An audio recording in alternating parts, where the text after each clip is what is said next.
Fala pessoal, chegamos com mais um episódio, estamos aqui com o Marcelo Lago, tem um currículo de, segura aí, hein?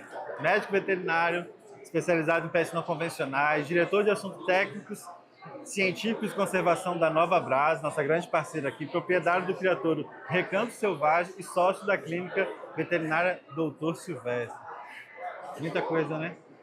Ainda dá para botar mais umas coisinhas. Dá para botar mais um pouquinho. Participou da mesa redonda agora, do ninho ao mercado, falando sobre criação legal. E a minha primeira pergunta para ele é: quais são os principais entraves hoje para quem quer criar legalmente, Marcelo, no Brasil, na sua opinião? Vamos lá, Fernando. São alguns, né? Mas eu diria que a falta de uniformidade da legislação brasileira, visto que cada estado tem sua própria legislação, isso gera uma certa confusão.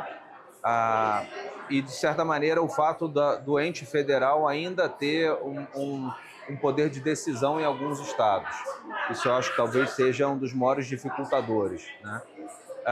Um outro dificultador é o desconhecimento dos próprios órgãos estaduais e municipais a respeito da legislação ambiental, dificultando o processo de licenciamento e gerando, eventualmente, algumas exigências meio estapafúrdias e descabidas que não são previstas em lei.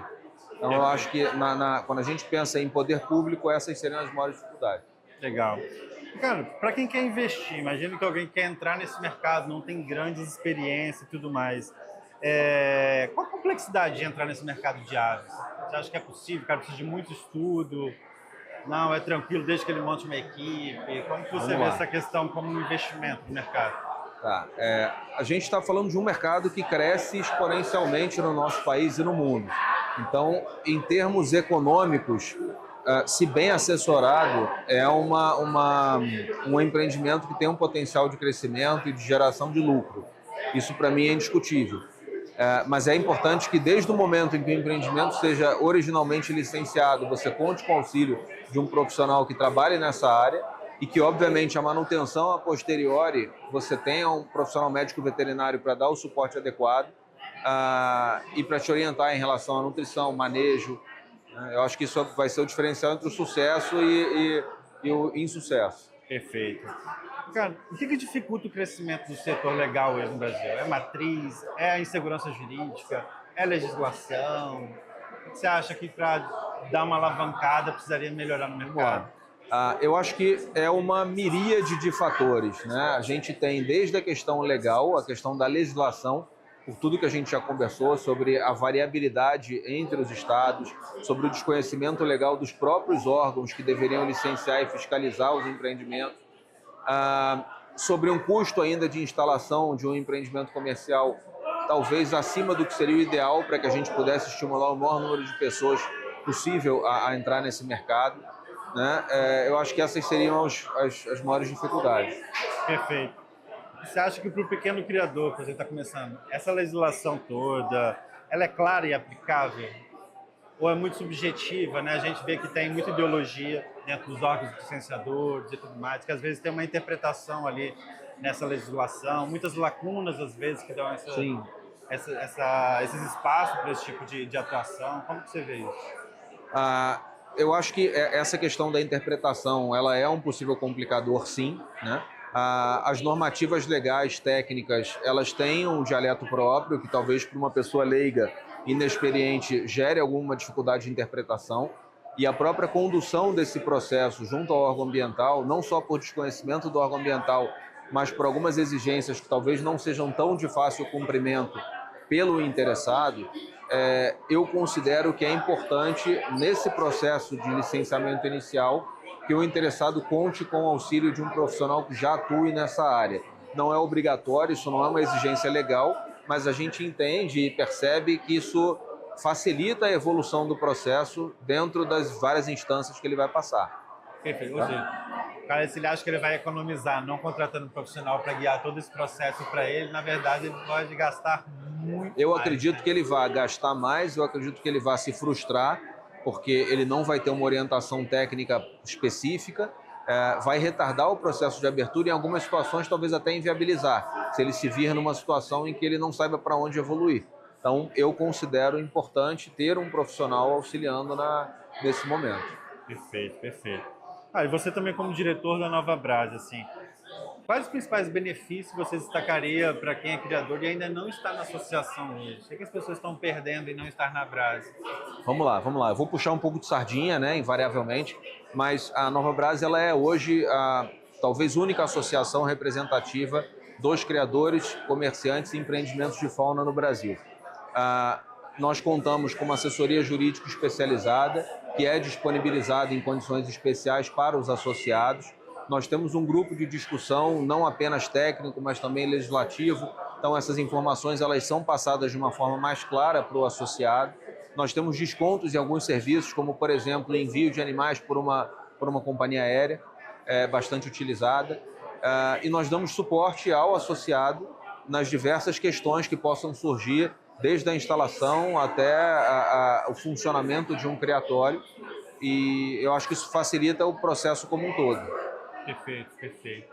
Marcelo, para a gente ir fechando, o que você espera de mudanças legais para os próximos anos na criação legal no Brasil?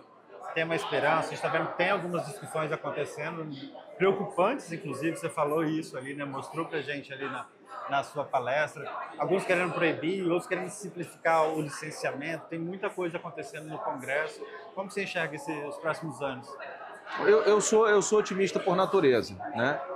Eu diria que o momento atual é um momento delicado. A gente tem uma contaminação muito grande do fator ideológico dentro de estruturas, inclusive governamentais, o que não deveria acontecer. Essas estruturas elas deveriam ser puramente técnicas.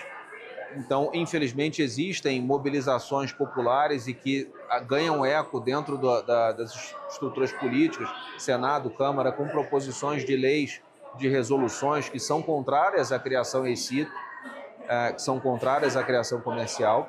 E para isso, talvez a Nova Brás, junto com outras associações, né, no Brasil, a gente não tem apenas a Nova Brás fazendo esse trabalho, mas para isso a Nova Brás ela tem se organizado de forma muito estruturada para defender o interesse do criador comercial, do empreendimento de fauna, do criador conservacionista, dos parques zoológicos, ou seja, de todas as instituições e todos os empreendimentos que tenham a fauna como seu foco principal de trabalho. A gente está num país que é o terceiro maior país em termos de mercado de animais de estimação, então isso é um dado que não pode ser descartado. Isso movimenta um montante financeiro imenso. É toda uma cadeia além da criação. É toda uma cadeia, porque quando a gente fala na criação do pet não convencional, a gente não está falando só do animal, a gente está falando de prestadores de serviço, de produtores de alimentos, de produtores de viveiros, a medicina, a própria evolução da medicina veterinária. Então, é um campo imenso no qual hoje, aqui no Aves Experience, a gente teve a oportunidade de demonstrar que o segundo maior grupo de pets do Brasil são as aves, né? Só perdendo atualmente para cães. E o grupo com maior índice de crescimento de 2022 para 2023 são os pequenos mamíferos e os répteis. Então, o potencial de crescimento, na minha opinião, ele é enorme. O nosso trabalho vem em busca de profissionalizar, regulamentar, combater o tráfico. A Nova Brás ela é inimiga número 1 do tráfico. A gente quer sempre estimular a criação legal, ética e responsável. E a minha perspectiva é boa. Eu acho que vencendo essa contaminação que a gente está vivenciando nesse momento e mostrando para a sociedade que a criação ex-sito ela é mecanismo de conservação, ela é mecanismo de combate ao tráfico, a gente consiga, com um pouco mais de tranquilidade, fazer o nosso trabalho. Perfeito. Inclusive, é uma das ferramentas que a própria site, você teve na site do ano que vem, né? Sim, passado, sim. No ano passado, que é a Convenção Internacional que trata dos animais de extinção, da fauna e flora, enxerga a criação como uma ferramenta de combate ao tráfico. Sim, não só as sites, como a IUCN também, são duas organizações mundiais de respeito, preservação, comércio, e elas são categóricas em afirmar que a criação in situ é um poderoso meio de combate ao comércio irregular, ao tráfico, né? Então é importante que a gente consiga entender isso de forma técnica e não ideológica e buscar o melhor para os animais. Legal. E vale ressaltar também que na Brás, não só criadores, né? A gente tem a indústria alimentícia na Brás, a gente tem profissionais que trabalham em zoológicos, zootecnia e tudo mais. Sem dúvida. Também é um ambiente para quem trabalha com fauna, que tem ligação com a criação, está lá. Sem dúvida. São várias categorias de associação, Inclusive o sócio apoiador, que ele não precisa ter um vínculo, pet, né? Um proprietário de um pet, um estudante de medicina veterinária, de biologia, alguém que tenha simpatia pela causa e que queira participar e nos auxiliar nisso. Né? Aquele verbete mais clássico impossível, a união faz a força, é absolutamente verídico e a gente precisa desse apoio. Perfeito, pessoal. Excelente. Obrigado, Marcelo, aí, pela entrevista. Pessoal, vou deixar no link da descrição aqui desse episódio o site da Abrasio, para você entrar lá, conhecer melhor, se associar.